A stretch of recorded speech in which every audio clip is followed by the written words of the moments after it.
So let's write a class and then use it. Come over to Visual C++ Express, and I'll use this new project link on the start page to make a new console application as usual.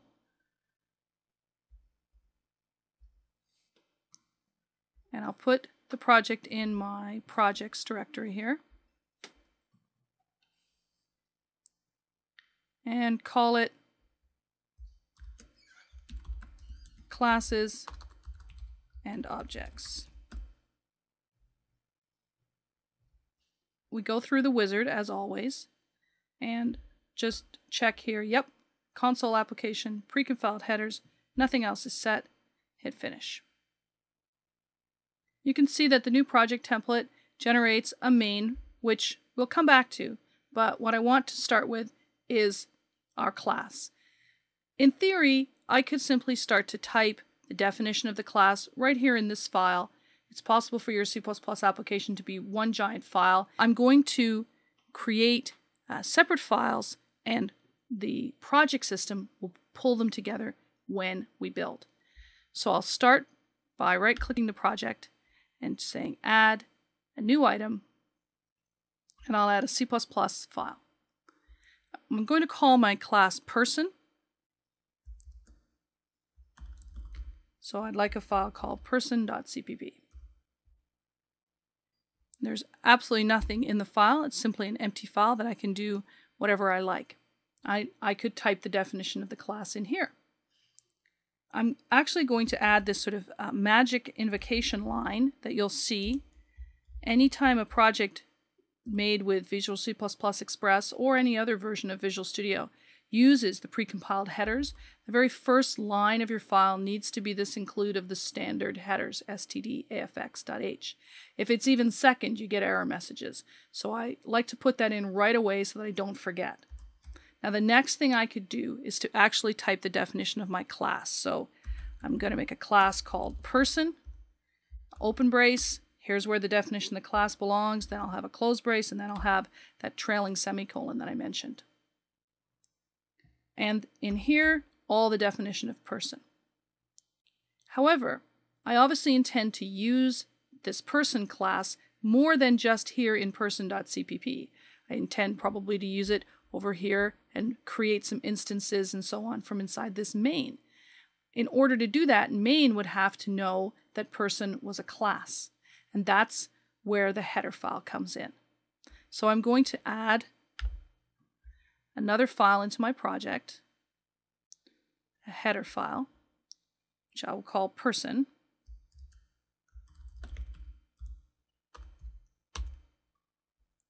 And I'm going to take this definition of the person class, cut it out of here, and paste it into here. Now I can define person in the person.h header file and include that header file both here in person.cpp and here in classes and objects.cpp so that I can use person objects. Now what am I going to put in my definition of a person? Well, we all have names, first name, last name, so those seem like good candidates, and they are probably best represented as strings. So I'm going to add an include statement to let me use string from the standard library. So then here inside my definition of my class, I'm going to put these three member variables. By default, everything is private unless I say that it's in the public section, but just as a matter of politeness for people who read your code, it's a good idea to specify things. So I'm going to say private. You notice it turns blue. It's a keyword, and the colon's important. And now everything that I list after this is going to be private until we bump into the word public. So I'm going to make a string for the person's first name, and another string for the person's last name. And then just so that we have something in this class that's not a string, I'm going to add an integer, and I'm going to call it arbitrary number. Depending on your business problem that you're solving. This might be somebody's salary, it might be somebody's age, it might be somebody's number of dependents, it could be anything. It's just a number just so that we don't all have strings inside person here. So this header file, person.h, is now doing a pretty good job of declaring the person class. Let's go into person.cpp and we'll add this include for person.h. And I love this IntelliSense to help me remember the names of headers. Person.h is exactly what I want. And then we'll come here into the main and include person.h in here also. Once we've done that, this piece of code now knows what a person is, so I can write lines like this: person P1, person P2. The same as declaring an integer or anything else, the type and then the name that you want to call it. And presto, I have some objects. Now these two objects, P1 and P2, are both of type person, but just as if I had two integers, I and j, their values are entirely independent, and so it is with these people. This code allocates a person's worth of memory for P1 and a person's worth of memory for P2, and it's there ready to have values in it and ready to be used. The values for most types in C++ are not defaulted or initialized for you. It's possible for objects to have them defaulted and initialized. It's not possible for integers. So if I just say integer I, it doesn't have a value. It just has sort of random stuff that happened to be in the memory. When we created a string in earlier demos, it was initialized to quote quote to an empty string. That's done because it's a class. The person who wrote the class decided if you just say that you have a string, it should be an empty string. And we have the ability, which you'll see shortly, to do that for person, but I haven't yet done that for person.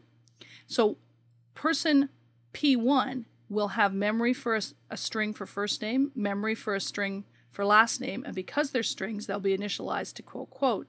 And it'll have memory for the integer, for arbitrary number, and that won't be initialized, so it'll just be whatever number happens to be in that piece of memory. And the same will be true for P2. I'm going to show you in the debugger how this looks so that you can see what's happening with those variables. So I'll set a breakpoint on the initialization of the first person and run. We'll have to build it first. I had unsaved changes when I hit run. That's fine. Saves my changes. It's going to build for me.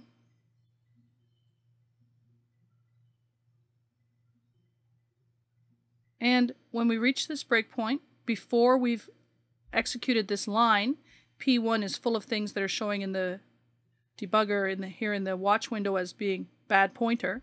Don't worry about that.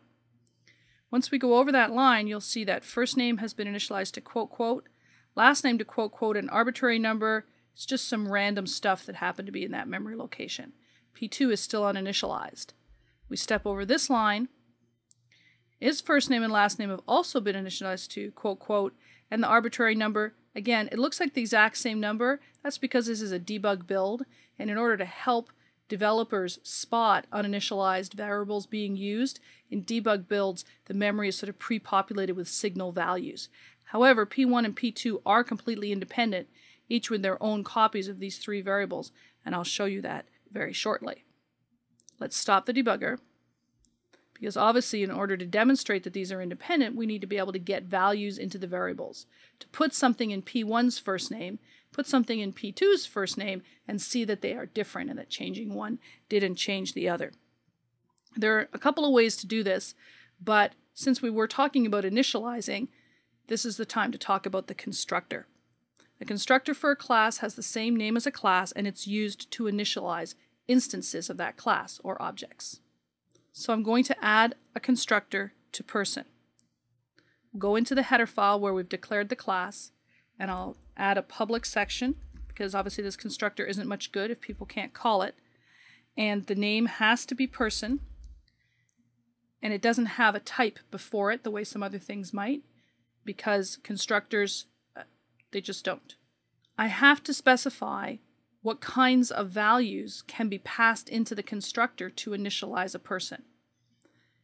We could choose no values at all. When we make a person, their first name is quote, quote, their last name is quote, quote, and their arbitrary number is 0 or -1 or 107 or whatever you'd like it to be. But a more useful constructor takes values and puts them into the member variables. So that's what I'm going to code here. I'm going to say that I take a string from the standard library called first and a string from the standard library called last and an integer called arbitrary. And that's what this function is defined to be. And I put a semicolon here. In the header file, I'm only saying that this function exists. Remember that other files include this header. They only need to know that the function exists. They don't need to know the code for it. So we'll go over here to put the code for it. To code the constructor, to code anything inside the CPP file, I have to give the full name, which includes the class name. When we're here in person.h and I'm typing in what person takes, you can see I'm inside class person. I'm between the open brace and the closed brace of person. Here I'm not. I'm just kicking around in space. And so when I want to code that person function, I have to say before that person : : This is the class name and this is the function name. The function name for a constructor is always the same as the class name. It's possible, although it would be horrible practice, to have in this file the implementations of a bunch of different constructors from a bunch of completely unrelated classes, and the compiler could work it out. It wouldn't be a good thing to do because humans who are going to read your code couldn't work it out, but the compiler doesn't demand one file is for one class, and as a result you have to specify. Here's what I'm doing. I'm implementing the constructor for person. Now I've wed Wrigley's right now because the constructor for person takes those 3 parameters, the first name, the last name, and the arbitrary number, and I haven't typed that part yet. So I'm actually just going to copy that part.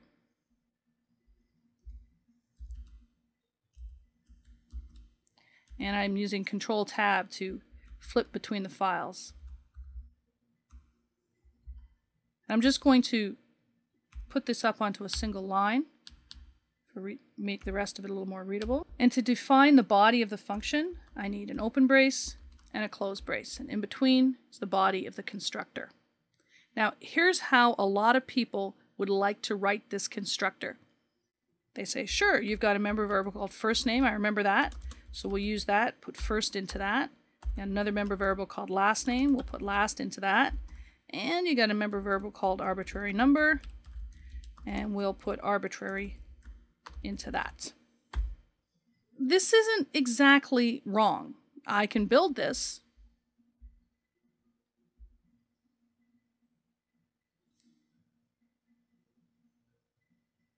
And although I get an error, it's not an error in person.cpp. You can see here person.cpp generates code, compiles, then it moves on to the next file.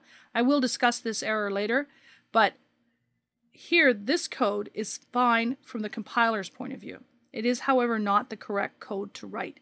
And this is something that people who are comfortable in other languages come over to C++, they write code like this all the time, and then experienced C++ people tell them that they're wrong. And they say, how can I possibly be wrong? It compiles, it runs, it puts values in my variables. I don't know what you're talking about. And it has to do with this idea of how you default or initialize the member variables of the object. When you code it this way, what ends up happening behind the scenes when you create P1 is that first, all of the member variables are given their memory, and if they have default values, they're defaulted. And then when we hit this open brace bracket, all of the member variables exist, they have memory, and they've even been initialized if they can be initialized.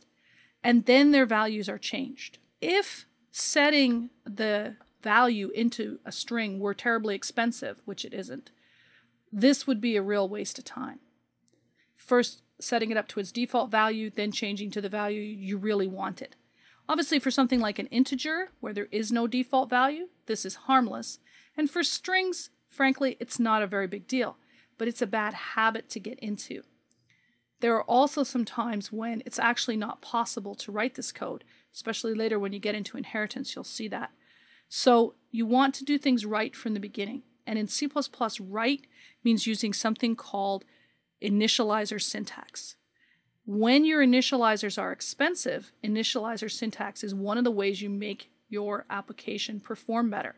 One of the ways that C++ gets really obsessive about performance is saying, don't waste your time initializing to a default value and then immediately changing the value. Just initialize it in the first place using the value you intend to use. And that's done with initializer syntax to pass along the parameters that came in the constructor. C++ certainly likes to be terse sometimes, and the syntax for initializers is a single character. We just type this colon, and then we rattle them off with the member variable name and what we want to initialize it to. So we say I want to initialize first name to first, and then comma, I'm going to initialize last name to last, comma, and I can have line breaks if I want them, just helps to make things readable. And I want to initialize arbitrary number to arbitrary. Once I've done that, I don't need the body anymore. And this is a very common pattern to see in a constructor, that the open brace and the closed brace have really nothing in between them. So the role that the constructor is serving here is to sort of be a traffic cop and direct those three parameters off to these initializers of my three member variables. The benefit here is that if it costs to initialize that first name, we're only going to initialize it once using the parameter that was passed in, rather than once to a default value and then assigning it the value that was passed in. So if I can build this again,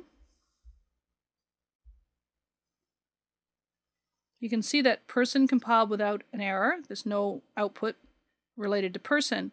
But again, we're getting these errors in classes and objects. And now I want to show you what those are. So we'll go over and look here. It says person, no appropriate default constructor available. So a constructor is this function with the same name as the name of the class. And a default constructor is a constructor that doesn't take any arguments. And you know, this is a fair complaint. If we look at all of the constructors for person, there's only one and it takes 3 arguments. There isn't one that doesn't take any arguments. But some of us may be saying, I don't understand, because before this was okay. Before, when we said P1, we didn't pass in any arguments and the compiler had no complaint then. When you don't write any constructors, you get a default constructor for free. It doesn't do anything, but it exists and it keeps the compiler happy. You can't see it. It's not generated for you by some sort of wizard. It's actually written by the compiler every time you compile your program. The minute you have one constructor, the compiler is in effect saying, ah, I see, you know what you're doing. Right, fine. If you wanted a default constructor, I guess you would have written a default constructor. And so it doesn't make one for you anymore. And that makes this code say, well, what I need here is a constructor that doesn't take any arguments, since I don't have any arguments. And then it can't find one, and then you get this error. You can see if I hover here, no default constructor exists for class person. I could write a default constructor for class person, that'd be trivial. But the only reason we wrote this constructor that takes the 3 arguments was so we could call it. So I need to change this code to call that constructor. So the syntax for initializing objects using a constructor that takes arguments is with round brackets. You may remember from the other demo, you can say int I, and then on a later line you can say I equals 2, or you can say int I equals 2, or you can say int I round bracket 2 close round bracket. That also initializes. That round bracket syntax is the way that you pass one or more parameters to constructors of objects. So I can say here, quote, I'm going to make a person based on me, so I'll pass in Kate, comma, and my arbitrary number can be 1, 2, 3. And then we'll come down to this next line, and we'll do someone else. And their number can be 4, 5, 6. So now I'm constructing my 2 different person objects, P1 and P2, and I'm using that 3-argument constructor to get values into them. So let's run again.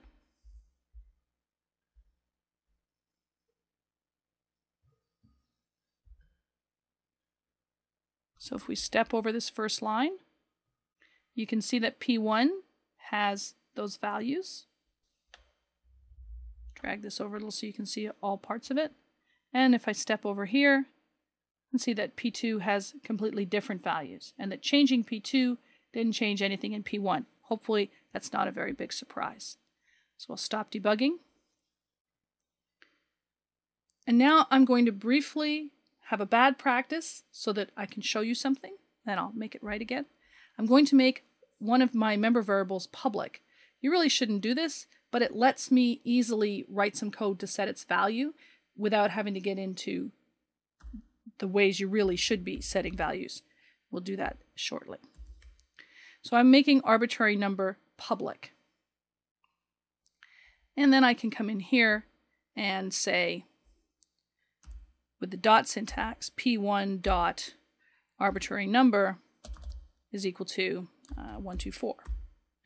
And we'll do for P2, also change the arbitrary number to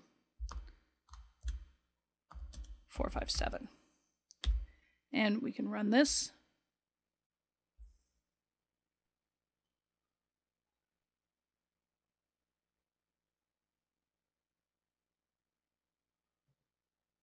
And just as we step through, you can see P1 being created with value 123 for arbitrary number, and now you see it change to 124. P2 being created, and arbitrary number changing to 457. This dot syntax, the object's name, dot field, or member variable, or member function, or whatever part of it you want to talk to, happens whenever you're dealing with instances that have their own independent values. So P1 and P2 have their own arbitrary numbers. They are accessed with the dot syntax. Public member variables are a bad plan. There's more appropriate kind of best practices ways to deal with setting values in member variables. So I want to take this code back out, but just to demonstrate the simplicity of the dot syntax, the IntelliSense to help you access that member of the class, and the pretty consistent pattern for talking to pieces of an object.